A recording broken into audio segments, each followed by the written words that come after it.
আমি বললাম, বৃষ্টি হবে? তুই বললি, সে কি, এই যে সেদিন নদী হলাম, সেসব বুঝি মেয়ে কি?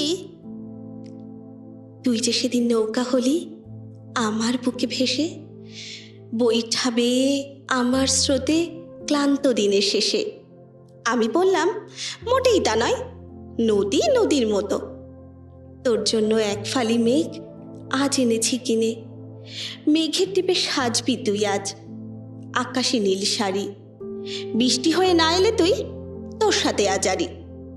তুই বললি, আচ্ছা তবে বৃষ্টি হব, হতেই পারি আজি। তুই কি আমার উঠোন হবি?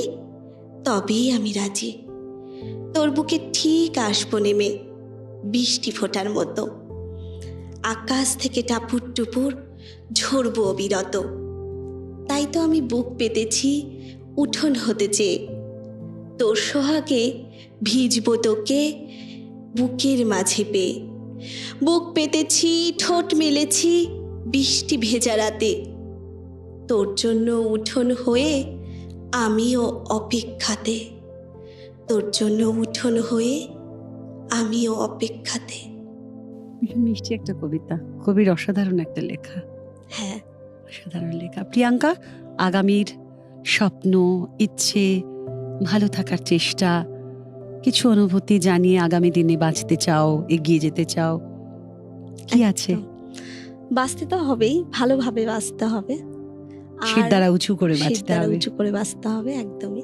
আর আমি গবেষণা করছি, গবেষণা কাজটা শেষ হলে ইচ্ছা আছে ওই ফিল্ডে কিছু কাজ করার। বাহ, কিছু মাথায় আছে, গল্প লিখছি টুকটাক, চলছে।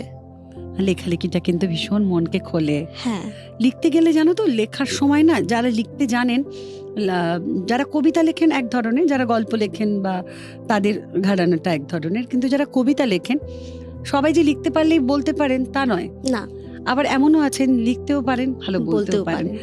আর লেখার ঘরানাটাও হয় আবৃত্তির মতন, মানে সব কবিতা তো আবৃত্তির উপযোগী নয়।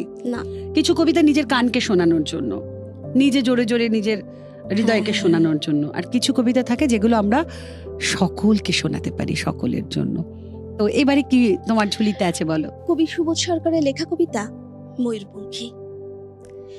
মেয়ে হলে কি নাম রাখতে? কি নাম, কি নাম, কি নাম রাখতাম? ময়ূরপঙ্খী। কম করে 19 জন কবি, লেখক, অধ্যাপক বলেছেন, বুঝলে, এক ছেলে নয়, তোমার একটা মেয়ে দরকার। ছেলে খারাপ হলেও বিপদ, ছেলে ভালো হলেও বিপদ। খারাপ হলে সারা পাড়া অভিশাপ দেবে, ভালো হলে আমেরিকা কেড়ে নেবে। মেয়ে হলে নাম রাখতাম ময়ূরপঙ্খী।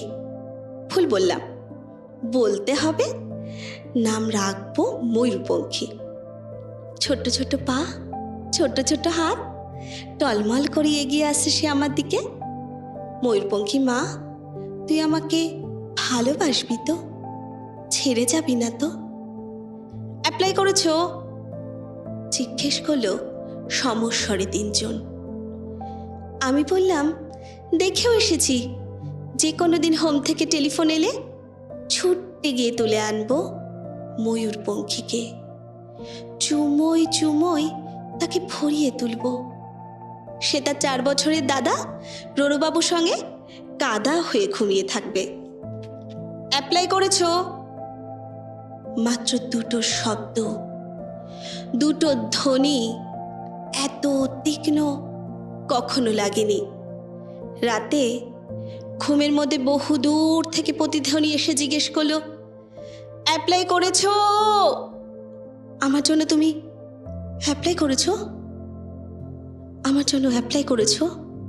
হাওড়া, শিয়ালদা, চৌরঙ্গি, শোভাবাজার, কালীঘাট ফুটপাত থেকে ছোট ছোট কচি হাত, হাজার হাজার হাত উঠে এলো ঘুমের ভেতর।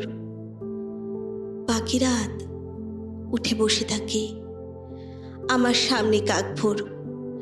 ফুটপাত আর ফুটপাত ঘুমিয়ে রয়েছে এক ভারতবর্ষ ময়ূরপঙ্খী।